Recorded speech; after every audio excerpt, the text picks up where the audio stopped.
এই যে ফকিনির বাচ্চা, এই যে আমার জামাই একটা কোম্পানির অ্যাসিস্ট্যান্ট ম্যানেজার, 1.5 লাখ টাকা বেতন পায়, গাড়ি দিয়া চলে, তোর মতো রিক্সা দিয়া চলে না।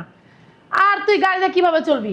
তুই তো একটা রেস্টুরেন্টের মেসিয়ার, তুই না কখনো আমার রিক্সা দিয়েও ঘুরাইতে পারতি না। আর আমার হাজবেন্ড আমার গাড়ি দিয়া চড়ায়, গাড়ি দিয়া বাংলাদেশ ঘুরায়। ফকিনির বাচ্চা ফকিনি থেকে গেলি, সারা জীবনও না বড়লোক হইতে পারবি না।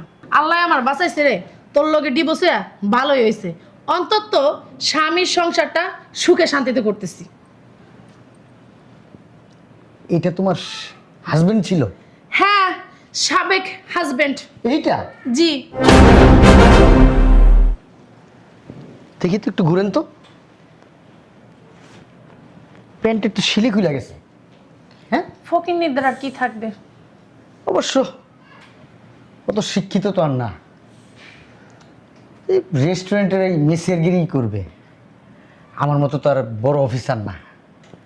ও এক কাজ করো, যে অর্ডারগুলো দিছি নিয়ে আসো, কিছু টিপস দিয়ে দিব।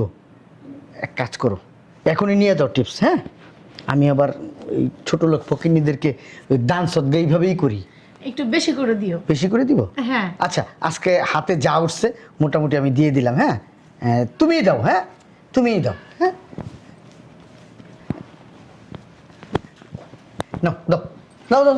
এই যে নে, হ্যাঁ, বউ বাচ্চার একটু ভালো কিছু খাওয়াস, কাজে লাগবো। আর নিজেও কিছু খেও। হ্যাঁ, দেখি যে আমি সরাত, আমি তো ভাবছিলাম তুই অনেক টাকা পয়সার মালিক হয়ে গেছিস, কিন্তু ফকিন্নি ফকিন্নি রয়ে গেলি, টাকা পয়সার মালিক আর হইতে পারলি না। না রে? হ্যাঁ, পরিবর্তন আজীবনও হবে না, এরকমই থাকবে। ও তো ফকিরই থাকবো, ও জীবনে চেঞ্জ হইতে পারবো? কারোর সামনে আমাকে পরিচয় দিস না যে আমরা একসময় তোর আত্মীয় ছিলাম, তাহলে মান সম্মান সব নষ্ট হয়ে যাইবো।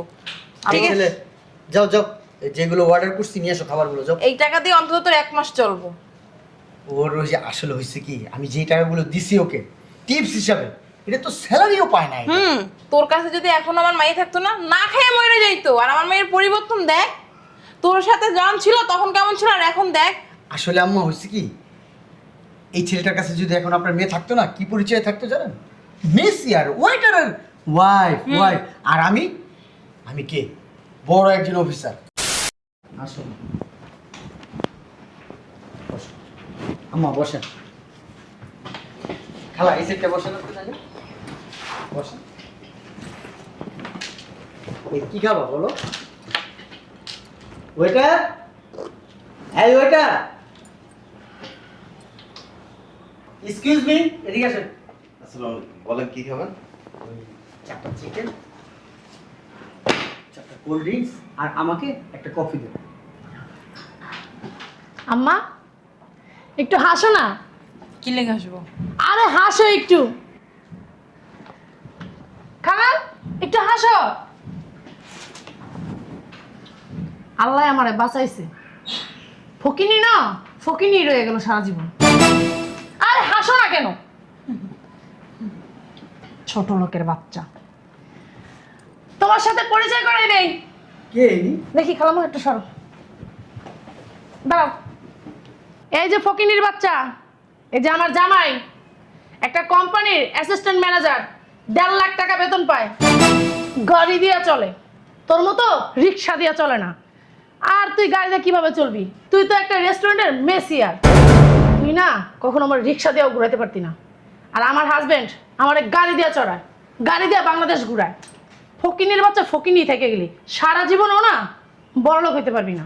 আল্লাহ আমার বাঁচাইছে রে, তোর লগে ডিভোর্সে ভালোই হয়েছে, অন্তত স্বামীর সংসারটা সুখে শান্তিতে করতেছি। এটা তোমার হাজবেন্ড ছিল? হ্যাঁ, সাবেক হাজবেন্ড। এইটা? জি। দেখি তো একটু ঘুরেন তো, প্যান্ট একটু শিলি খুলে গেছে। হ্যাঁ, ফকিনির দ্বারা আর কি থাকবে? অবশ্য অত শিক্ষিত তো আর না,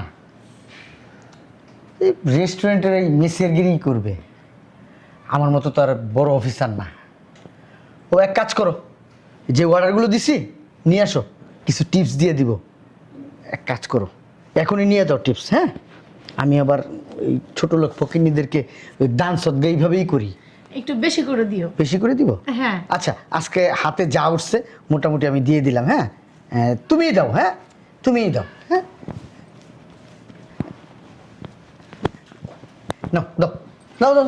এই যে নে, হ্যাঁ, বউ বাচ্চার একটু ভালো কিছু খাওয়াস, কাজে লাগবো। আর নিজেও কিছু খেও। হ্যাঁ, দেখি জামাই শরত, আমি তো ভাবছিলাম তুই অনেক টাকা পয়সার মালিক হয়ে গেছিস, কিন্তু ফকিন্নি ফকিন্নি রয়ে গেলি, টাকা পয়সার মালিক আর হইতে পারলি না। না রে? হ্যাঁ, পরিবর্তন আজীবনও হবে না, এরকমই থাকবে। ও তো ফকিরই থাকবো, ও জীবনে চেঞ্জ হইতে পারবো? কারোর সামনে আমাকে পরিচয় দিস না যে আমরা একসময় তোর আত্মীয় ছিলাম, তাহলে মান সম্মান সব নষ্ট হয়ে যাইবো। ঠিক আছে, যাও যাও, যেগুলো অর্ডার করছি নিয়ে এসো খাবারগুলো। যাও। এই টাকা দিয়ে অন্তত তোর 1 মাস চলবো। ওর ওই যে আসলে হয়েছে কি, আমি যে টাকাগুলো দিছি ওকে টিপস হিসাবে, এটা তো স্যালারিও পায় না। এটা। তোর কাছে যদি এখন আমার মাই থাকতো না, না খেয়ে মরে যাইতো। আর আমার মায়ের পরিবর্তন দেখ, তোর সাথে যখন ছিল তখন কেমন ছিল আর এখন দেখ। আসলে আম্মা হয়েছে কি, এই ছেলেটার কাছে যদি এখন আপনার মেয়ে থাকতো না, কি পরিচয় থাকতো জানেন? মেসি আর ওয়েটারের ওয়াইফ। আর আমি কে? বড় একজন অফিসার। ও যখন আমার অফিসে যায় সবাই ম্যাডাম ম্যাডাম করে সালাম দেয় ওকে। বলবো না কার বউ দেখতে হইব না? আর তুই ভাবছিলাম তো মানুষ আস্তে আস্তে উন্নতি করে, তো তুই উন্নতি না আরো অবনতির দিকে যাইতাছস। আপনাদের কথা শেষ হয়েছে? আমার পরিবর্তন হয় না, এটা ঠিক। তবে আমার তো মনে হইতেছে যে আপনাদের কারো পরিবর্তন হয় নাই। মানে আপনারা এখনো আনকালচার আর মূর্খ রয়ে গেছেন। এই কথাবার্তা ঠিক করে বলবা। একটু ওই দিক চাপেন, চাপেন না। আমজাদ চৌধুরী, এখানে আসেন। নাম কিভাবে জানলো? আমজাদ চৌধুরী ওনার নাম। কিভাবে জানলা? অ্যাসিস্ট্যান্ট ম্যানেজার অফ জোনাকি বিল্ডার্স লিমিটেড। হ্যাঁ, ওইখানেই তো জব করে। পেটটা আগের থেকে একটু বড় হয়ে গেছে। অবশ্যই হবে, কারণ এখন কত বড় দামি চাকরি করে, কত টাকা স্যালারি পায়, আর যারা বেশি বেশি স্যালারি পায় তাদের পেটও বড় বড় থাকে। উনি যেদিন ওই কোম্পানিতে চাকরিতে জয়েন করছিল, তুই মনে হয় ইন্টারভিউ দিতে গেছিলি। তখন উনি স্লিম ছিল। এখন পেটটা একটু বড় হয়ে গেছে। সমস্যা কি? দেখতে এখন আর স্মার্ট হইছে আরো।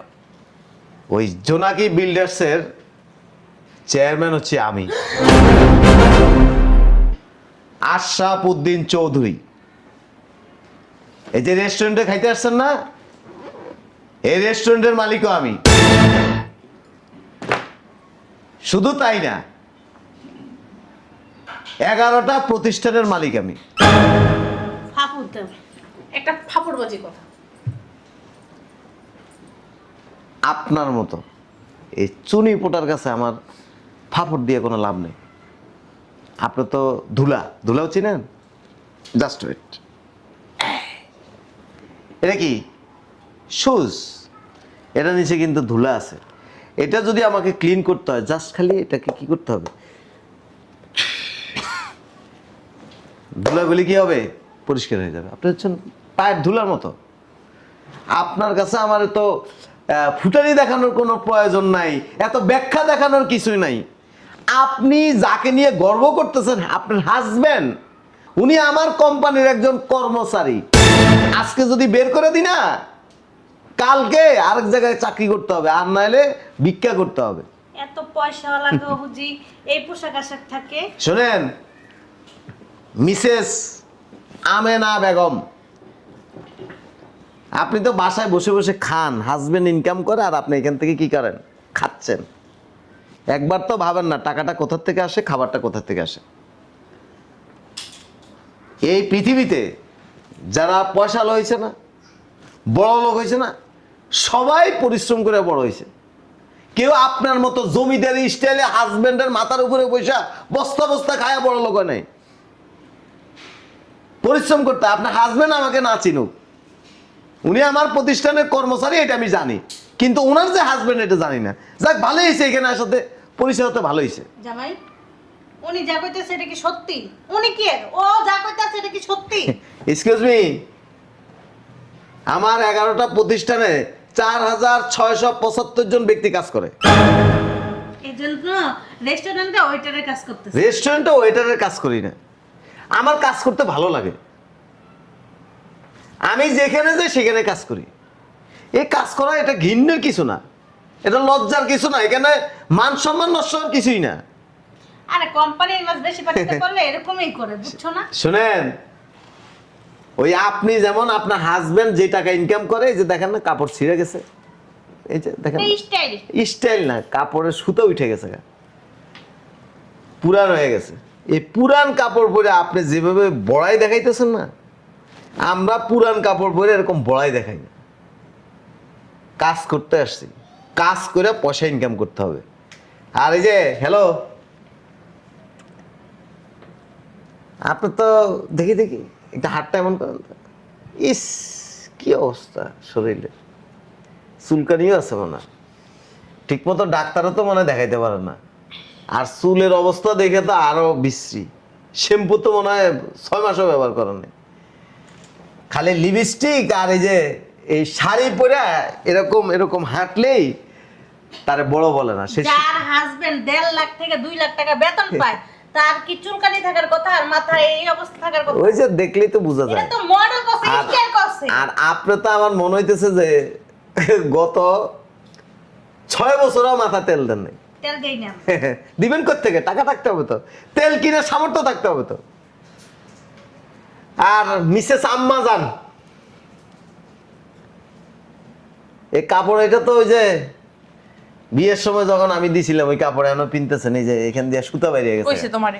আর অন্য এটা তো ওই যে রাস্তায় যারা কি বলে না, ওই যে কাজের বুয়া, তারাও এর থেকে ভালো কাপড় পরে। আর আমজাদ চৌধুরী,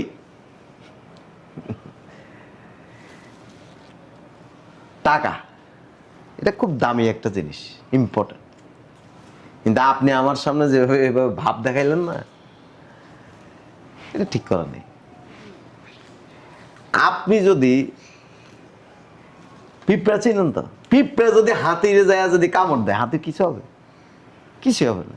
মানে আপনি এই যে সামান্য টাকা দিয়ে যেভাবে আমাকে এভাবে টিপস দিলেন, ছুঁড়ে মারলেন, ওই যে পিঁপড়ার হাতির গল্পের মতো হয়ে গেছে।